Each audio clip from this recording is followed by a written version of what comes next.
जितने समुद्र में डूबकर नहीं मरे, जितने पानी में डूबकर नहीं मरे, जितने तालाब और बावड़ी में डूबकर नहीं मरे, जितने कुएं और बावड़ी में डूबकर नहीं मरे, उतने नशे में डूबकर लोग मर गए हैं। जरा आंकड़ा निकलवाओगे तब समझ में आएगा। इस शरीर की कीमत को समझो कि करोड़ों का शरीर दिया है। एक एक किडनी 50-50 लाख की मेरे देव अधिदेव महादेव ने दी है। फेफड़े दिए, नेत्र दिए, श्रवण शक्ति दी, मुख दिया, हाथ दिया, पांव दिया, उसको धन्यवाद देते रहो। ये तेरी उदारता, ये तेरी कृपा है। तेरी कृपा बिना नहीं हो सकता। जो तू दिया है वो कोई नहीं दे सकता, जो तू दिया। आज फिर आदरणीय विश्वास भैया के यहाँ से भाभी जी आज फिर कह रही थी, गुरुदेव श्रीमती रूमा जी सारंग फिर कह रही थी, बड़े बड़े सौभाग्य हमारे, बड़े बहुत बड़ा भाग्य है हमारा जो हम इस पावन शिव महापुराण कथा के यजमान पद मिला। गुरुदेव आप कहते हो शंकर और पार्वती को यजमान का पद मिला था, ये तो शिव ने हमारे ऊपर बड़ी कृपा करी है। एक बार जोरदार ताली श्रीमती रूमा जी सारंग जी के लिए। बहुत बहुत साधुवाद है आपके विचारों को, आपके भावों को और आपके निर्मल स्वभाव को।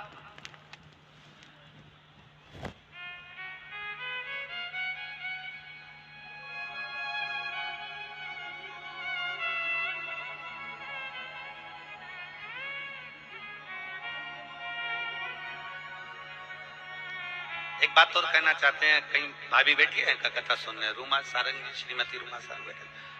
अच्छा है, ठीक। श्री शिवाय नमस्ते। एक बात और कहना चाहते हैं, कल हमने जो देखा, हम छोड़ते नहीं है कहे भी, कर बोलना होता है बोल देते। कल हमने देखा, हम जा रहे थे, विश्वास भैया संग में थे, आप थोड़े पीछे रह गए, कुछ कार्यकर्ताओं ने आपको पीछे कर दिया। इस जगह पर कोई दूसरे मिनिस्टर की अगर पत्नी होती ना, 50 बार अकड़ दिखा देती, पर आपका स्वभाव, आपको नम्रता का जो भाव है, धन्यता है आपको। बहुत बहुत साधुवाद, बहुत बहुत साधुवाद। कोई होते तो कह देते तुम मुझे जानते नहीं हो, पर आपके स्वभाववश बाबा की बड़ी कृपा है। हर हर महादेव। एक बार जोरदार ताली बजाइए। बहुत बहुत साधुवाद। कहीं भक्ति का बल बड़ा, विश्वास का बल बड़ा, भरोसे का बल बड़ा, श्रद्धा का बल बड़ा है। अपने शरीर को पहचानो, इस शरीर में रहने वाली आत्मा को पहचानो, और आत्मा के साथ जो भजन करने वाले परमात्मा का गुणानुवाद है उसको पहचानो।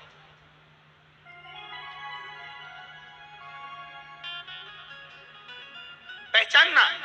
ये हेलमेट लगाने से के फायदा केवल तुम्हारा है, सीट बेल्ट लगाने से फायदा केवल तुम्हारा है, जल चढ़ाने से फायदा केवल तुम्हारा है। शंकर के मंदिर तुम 2 कदम चलकर जा रहे हो।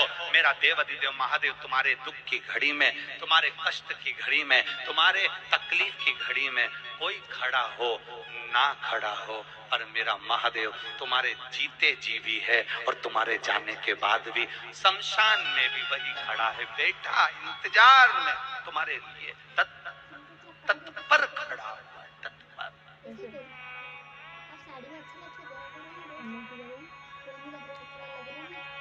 महाराज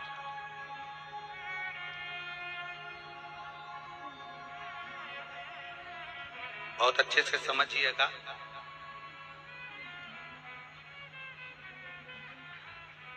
गाय को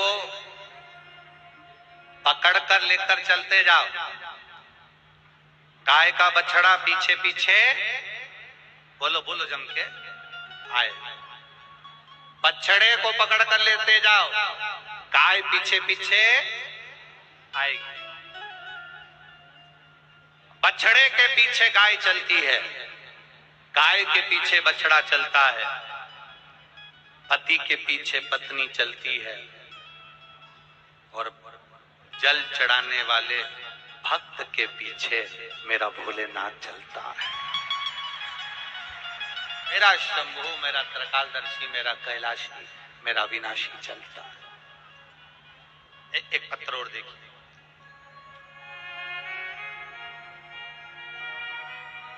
मैं सुनीता बैरागी, टीला जमालपुरा, भोपाल से हूं। मेरा मोबाइल नंबर ये है। कहीं बैठी हैं सुनीता बैरागी, टीला जमालपुरा भोपाल से। कहीं बेटी आप ही हैं? दोनों हाथ हिला दो ऐसा एक बार। हाँ, दोनों हाथ हिला दो। मैं सुनीता बैरागी टीला जमालपुरा भोपाल से हूँ। आपने भजन की एक लाइन अच्छी लिखी है, अरे लुटा दिया भंडार काशी वाले ने, कर दिया माला गुरुजी। पशुपति व्रत का और एक लोटे जल का क्या महत्व है, मैं क्या वर्णन करूं गुरुदेव। मेरे भोले बाबा ने क्या करा, मैं किसको बताऊं। दुनिया के लोग विश्वास करे ना करे एक लोटे जल पर मैं विश्वास करती हूँ। बहुत समय से सरकारी नौकरी की तैयारी कर रहा था पुत्र, कहीं पर भी सरकारी नौकरी नहीं लग रही थी।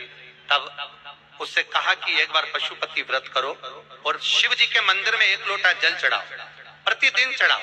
मेरे बेटे ने कहा माँ जल चढ़ाने से कोई नौकरी लगती है क्या? मैंने कहा सीओर वाला महाराज कहता है एक बार करने में क्या जाता है, नौकरी के लिए अप्लाई करो और जल चढ़ाओ। मेरे बेटे ने अप्लाई करा नौकरी के लिए, जल चढ़ाया, पढ़ाई दिल से करी, विद्या अध्ययन दिल से करा। खूब अध्ययन करने के बाद जब मेरे बेटे ने नौकरी के लिए अप्लाई करा, आज मेरे बेटे को रेलवे में स्टेशन मास्टर के पद पर चयनित किया गया है। मैं बाबा को यहाँ धोख लगाने के लिए। बधाई आपको बहन, बहुत बहुत बिराजी। हर हर। शिव कृपा किसको कहते हैं, शंकर की उदारता किसको कहते हैं, शिव स्मरण किसको कहते हैं, शंकर की भक्ति किसको कहते हैं। इसमें सीओर वाले महाराज का फायदा नहीं तुम्हारे जल चढ़ाने से, बेलपत्री चढ़ाने से सीओर वाले महाराज का फायदा नहीं है, पर तुम्हारे जल चढ़ाने से, तुम्हारी बेलपत्र चढ़ाने से, तुम्हारे भजन करने से, तुम्हारा पशुपति व्रत धारण करने से फायदा तुम्हारा है। तुम दिल से शिव महापुराण की कथा सुन रहे हो। इतने सारे पंडाल, रोज पंडाल बढ़ रहे हैं, रोज पंडाल बढ़ाए जा रहे हैं। प्रतिदिन लाखों की संख्या में लोग बढ़ बढ़कर यहाँ आ रहे हैं। तुम्हारी लाखों की संख्या में आप लोग जो कथा सुनने आए हो, इतना विश्वास रख कर जाना कि खाली मेरा भोलेनाथ नहीं भेजेगा, तुम्हें भरकर भेजेगा, खाली नहीं भेजेगा।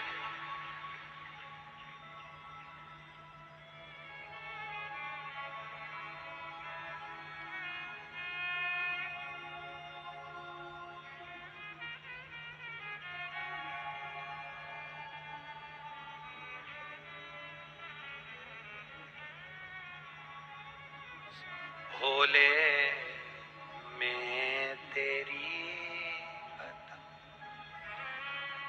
हवा बिच उड़ती जावांगी, बाबा डोर हथो छड़ी ना मैं कटी जावांगी। भोले मैं तेरी शंभो में तेरी बदन, हवा बिच उड़ती जावांगी,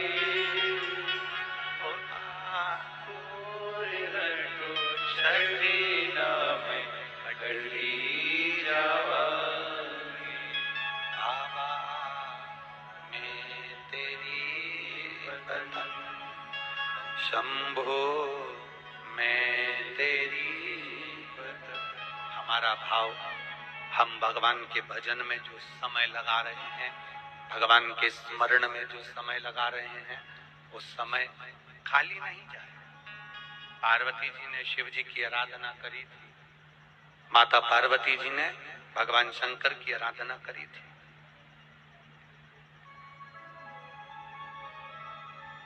दान, भजन, प्यासे को पिलाया गया पानी, भूखे को कराया गया भोजन, स्मरण, कीर्तन, मंत्र जाप, ये खाली नहीं जाता। कथा सुनने बैठे हो, ये खाली नहीं जाता। एक बड़ा सुंदर चरित्र, एक बार माता पार्वती जी ने शिव जी से संसार में सुख और दुख के बारे में स्मरण किया। आवाज बढ़ाओ। शिव जी से सुख और दुख के विषय में माता पार्वती जी ने प्रश्न, थोड़ा ध्यान से सुनना, बड़ा अच्छा चरित्र। काशी में नंदन वन में भगवान शंकर और पार्वती बैठे हैं।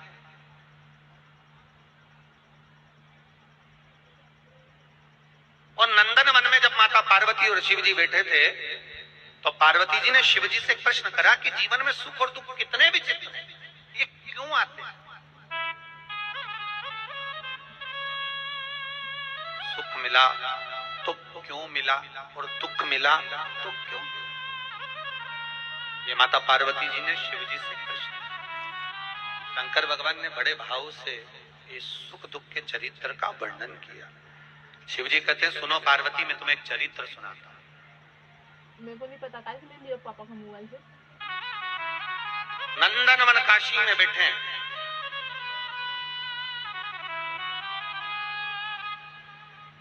और नंदन वन काशी में बैठकर भगवान शंकर पार्वती जी से कर, मैं तुम्हें एक चरित्र सुनाता हूं। एक सेठ जी, करोड़पति, धनपति, अरबपति, बहुत पैसा, दुनिया का सारा ठाट सेठ जी के पास में, दुनिया का सारा वैभव सेठ जी के पास में, करोड़ों का धन सेठ जी के पास में, गाड़ी बंगला सब कुछ, सब दिया परमात्मा ने, बहुत दिया। पर सेठ जी कंजूस थे और उन्होंने अपनी जिंदगी में आज तक एक चवन्नी का दान नहीं किया, कभी किसी को एक गिलास पानी नहीं पिलाया। रिश्तेदार भी अगर आ जाएं तो वो पानी ना पिलाए, भोजन ना कराए, तो रिश्तेदारों ने आना भी बंद कर दिया, कोई नहीं आता, कभी दान नहीं करा। और उसके यहाँ का नियम था, सेठ जी के 3 बेटे, सेठ जी के तीनों बेटों में से 2 बेटों की शादी हो गई, एक बेटा कुंवारा था, सबसे छोटा वाला। छोटे बेटे की शादी होना थी, सेठ जी ने संबंध देखा और बच्चे का विवाह करा। छोटी बहू घर के अंदर आ गई। छोटी बहू आई तो घर की जो जेठानियां थी, दोनों जेठानियों ने छोटी बहू को अपने कमरे में बिठाया और बिठाकर समझाया, सुनो,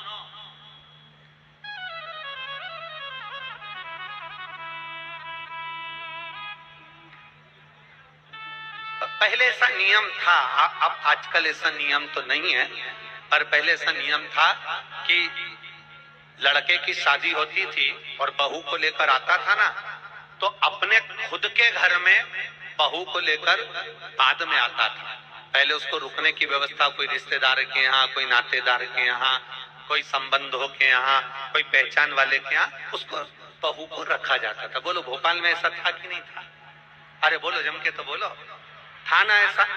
लड़का शादी कर कर बहू को लेकर आया, सीधे अपने घर नहीं आया, पहले उसको कोई मित्र के आदि कादिक पहचान वाले, दीदी, जीजा, बहनोई, नातेदार, रिश्तेदार, कुटुंब, कबीला, अड़ोसी पड़ोसी, रिश्तेदार वाला, उसके यहाँ पर उस बहू को, उस छोरे को, बहू बेटा को वहां रोका जाता। काहे के लिए रोकते थे? उसको रोकने का कारण क्या था? उसको रोकने का कारण केवल एक था। क्यों रोका जाता था? केवल एक कारण से कि बहू जब वहां पर आए तो उसको हमारे घर के बारे में हमारे रिश्तेदार सब बता दें कि तुम्हारी सास ऐसी है, तुम्हारे ससुर ऐसे हैं, तुम्हारा देवर ऐसा है, तुम्हारा जेठ ऐसा है, तुम्हारा परिवार ऐसा है। अब जो छोटी बहू आई है तो दोनों जेठानियों ने उससे मिला और मिलकर कहा, सुनो, हमारे ससुर का एक नियम बड़ा प्रबल है, उसको याद रखना। हमारे ससुर का नियम बड़ा तेज है, उसको याद रखना। कौन सा नियम? छोटी बहू ने पूछा कि तुम्हारे यहाँ का नियम क्या है? तो हमारे ससुर का एक नियम है, कभी जिंदगी में अगर घर में रहना है तो दान बिल्कुल, बोलो बोलो जम के बोलो, नहीं करना। एक रोटी का भी दान मत करना। अगर डब्बे में रोटी बच जाए तो दूसरे दिन उस रोटी को मिक्सर में पीस के चूड़ा बना के खा जाना, पर गाय को भी मत देना। ये हमारे ससुर का नियम।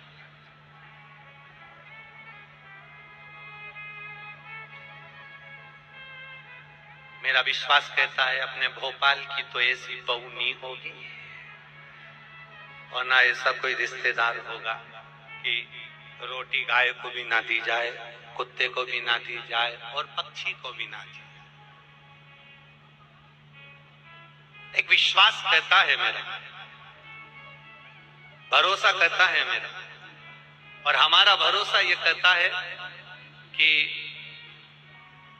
सनातन धर्म में ऐसा कोई व्यक्ति नहीं जो गौ माता को एक रोटी ना देता हो, सब देते हैं। सनातन धर्म में सब। हम दूसरे की कोई बात नहीं कर रहे, हमें अपने घर से मतलब है, हमें अपने घर से। कई लोग आपको मिलेंगे, कई लोग आपको कहने आएंगे, वो दूसरे की बात करेंगे कि उन्होंने ऐसा कर दिया, उन्होंने वैसा कर दिया। हमें दूसरे धर्म से कोई मतलब नहीं। हम अपना घर देखें ना पहले। आज के समय में लोग अपना घर देख नहीं रहे, अपना सनातन धर्म देख नहीं रहे, और दूसरे धर्म से मतलब रखे तो क्या मतलब। हमें अपने से मतलब है, अपना घर हम देखें, अपना परिवार हम देखें। कहा हमारे यहाँ का नियम है, एक रोटी भी गाय को ना जाए, एक रोटी भी कुत्ते को ना जाए, जरा सा भी दान नहीं करोगे। तो छोटी बहू से कहा नियम याद रखना। छोटी बहू ने मन में सोचा मेरे पिताजी तो हमेशा कहते थे कि दान करो, धर्म करो, साथ जाएगा।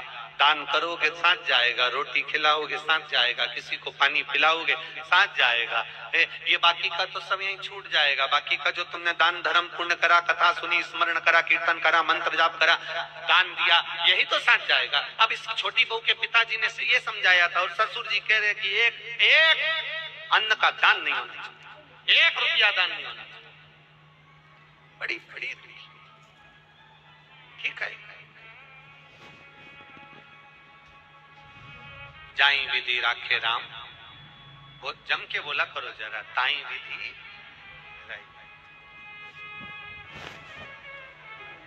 हम तुमसे बार बार इसलिए बुलवाते हैं कि तुम्हारे पास में कोई बैठी हो और वो कर रही हो, तो तुम उसके पास में बैठकर कम से कम बोल तो दो। जैसे ही बोलोगी वो भी जाग जाएगी, थोड़ी बहुत तो उठेगी। अब छोटी बहू ने कहा ठीक है, जाई विधि राखे राम, ताई विधि, और सीताराम सीताराम सीताराम चालू। बहू रहने लगी। 4 महीने बीते। बहू छज्जे में कपड़े सुखा रही थी, गैलरी में कपड़े सुखा।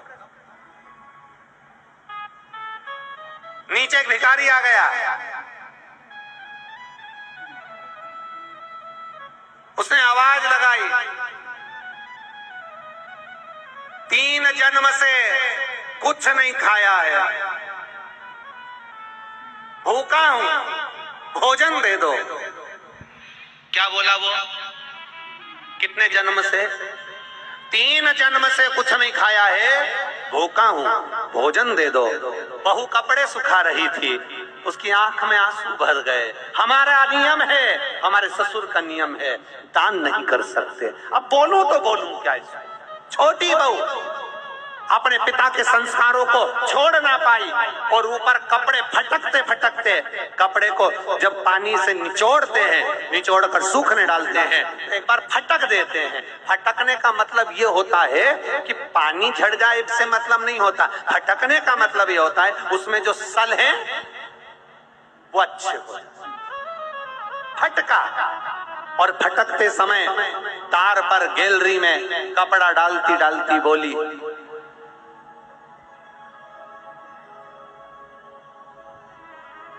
बासी खाना खा रहे हैं, कल हमारा उपवास है। क्या बोली? आप भी बोलो, जम के बोलो।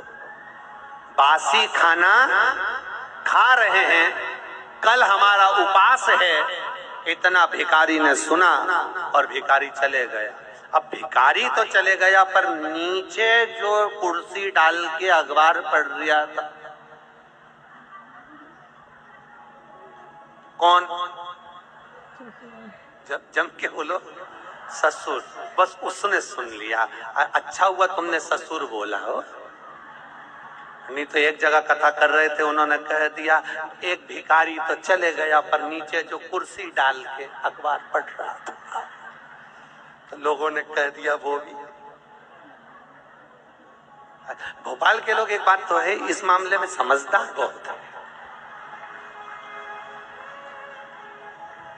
जबरदस्ती लोग भोपाली लोगों का, भोपाल के लोगों के कह देते हैं साहब माँ तो इतनी गाली बकते हैं, माँ तो ये साड़ा तेड़ा बोलते हैं, साहब माँ तो बात बात में अपशब्द कह देते हैं। हमने देखा अभी हमको भी यहाँ पर 3 दिन हो गए, सब अच्छे से ही बोल रहे हैं, सब अच्छे। एक भी ऐसा नहीं मिला जो गड़बड़ बोला, एक भी। बड़े भाव, वो तो दुनिया के लोग हैं, कहते रहेंगे अपन तो अपना भजन करो। भिखारी चले गया, कुर्सी डालकर अखबार पढ़ रहा था, कौन? ससुर। और अखबार पढ़ते पढ़ते उसके कानों में शब्द गया कि बहू ने कहा बासी खाना खा रहे हैं, कल हमारा उपास है।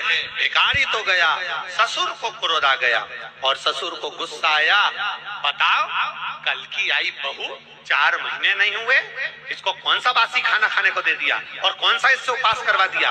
इतना अच्छा खाना मिल रहा है, रोज ताजा खाना खा रही है, अच्छे से रह रही है, इसका पति कमा रहा है और हम उपास करा रहे हैं। ससुर को क्रोध आया, उसने दोनों बहुओं को बुलाया, बड़ी बहुओं को बुलाकर कहा अब इस बहू को मैं अपने घर में नहीं रख सकता क्योंकि इसने मेरी बदनामी कर दी एक भिखारी के सामने,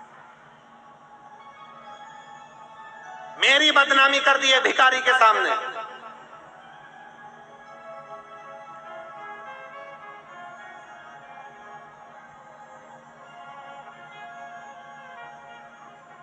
होता है एक सास भी ऐसी थी, एक कथा में आता है एक सास ऐसी थी, वो कभी दान नहीं करती, एक चीज नहीं,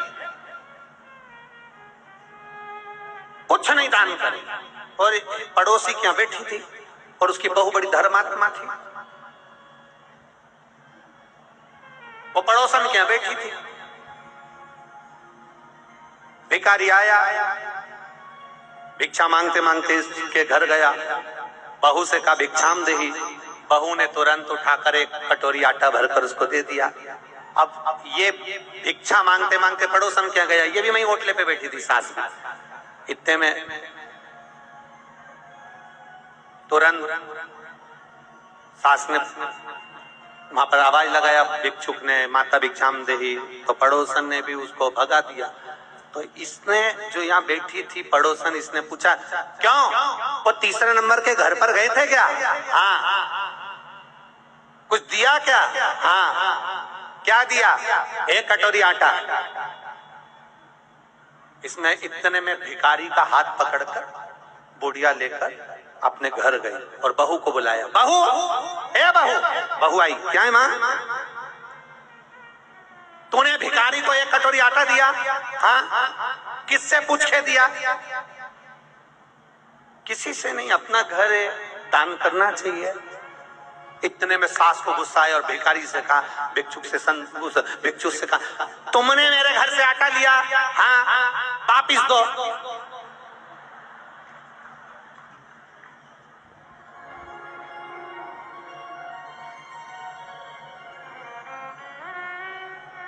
भिखारी ने कटोरा भर के आटा निकाला, दे दिया, जाओ, इस घर में मेरी चलती है, मैं बोलूंगी तो बहू आटा देगी और मैं बोलूंगी तो नहीं देगी, जाओ। मैं जब तुमसे बोलूंगी तुम आओ, तुम आना, फिर मैं आटा। अब भिखारी ने फिर बोला माता भिक्षाम देही। सास ने कहा कटोरी भर के आटा दो। बाहर खड़े भिखारी ने सास से पूछा तुम ऐसा क्यों करी? सास ने कहा आज से ही नई नवेली बहू की घर में चलने लगेगी तो मेरी कभी नहीं चलेगी, इसलिए मेरी चलना चाहिए, इसलिए मैंने ऐसा करा, मेरी चलना चाहिए। अब ससुर जी बैठे थे, ससुर ने बहुओं को बुलाया, इसने तुम्हारी इज्जत खराब कर दी। ये कह रही है कि बासी खाना खा रहे हैं और कल हमारा उपास है, बताओ कौन सा बासी खाना खिलाया इसको? कल की आई हमें बदनाम कर रही है। अब तुरंत ससुर ने पत्र लिखा और समधी जी को भेजा, आप अपनी लड़की को लेकर चले जाओ क्योंकि ये हमें बदनाम कर रही है, ऐसी लड़की हमें नहीं रखना, हम इसको ताजा खाना खिलाते हैं, ये बासी खाना खाने की बात करती है। एक भिखारी को इसने ऐसा ऐसा बोला है। और समधी के पास पत्र गया, समधी की आंख में आंसू भर गए, मेरी बेटी को 4 महीने हुए हैं शादी को, कैसे लेकर आ जाऊं? और मेरी बेटी ऐसी है ही नहीं, मैंने उसको संस्कार दिए हैं, वो कभी गलत कर ही नहीं सकती, ये मेरा विश्वास कहता है, ये मेरा भरोसा कहता है। मैं कैसे कह दूं कि मेरी बेटी ने कुछ गलत कहा होगा, कि मैं भूखी मर रही हूं या मैं उपवास कर रही हूं या हम बासी खा रहे हैं? ये मेरी बेटी बोल नहीं सकती, भले बासा खा लेगी पर बोल नहीं सकती। आखिर हुआ क्या है? ससुर ने, समधी ने पंचायत बिठाई और पंचायत में बैठे हुए लोगों से कहा, क्या मेरी बेटी ऐसी है? नहीं, तुम्हारी बेटी तो संस्कारवान है, ऐसा बोल ही नहीं सकती। बुलाओ समधी को। और बुलाया सेठ जी को, बोलो सेठ जी क्या बात है? सेठ जी ने कहा, ये खड़ी लड़की, ये खड़ी मेरी छोटी बहू, इसने भिखारी से कहा हम बासी खाना खा रहे हैं और कल हमारा उपवास है। पूछो नहीं बोला कैसे, रोज ताजा खाती है, चाय बनाकर पीती है, दूध पीती है, गरम गरम भोजन करती है, फिर इसने कैसे कह दिया कि बासी खाना खा रहे हैं और कल हमारा उपवास है? इतने में पंचायत ने बेटी से पूछा, बेटी बता कि बासी खाना खा रहे हैं, कल हमारा उपवास है, तूने भिखारी से ऐसा क्यों कह दिया? बेटी कहती है, मेरे पापा कहते थे ये जो मकान दिख रहा है, जो ये दुकान दिख रही है, जो ये गाड़ी दिख रही है, ये हमने पूर्व में करा होगा, बासी है, पुराना करा था तो आज मिल गया, और अगर आज नहीं करेंगे तो कल भूखे मरना पड़ेगा, इसलिए उपवास करना पड़ेगा। ये बासी है, 50 लाख की गाड़ी में घूम रहे हो, समझ लेना पूर्व का हमारा पुण्य है। अच्छा भोजन कर रहे हो, समझ लेना पूर्व का हमारा पुण्य है। खूब धन है तुम्हारे पास में, समझ लेना पूर्व का हमारा पुण्य है। आज अपना राष्ट्र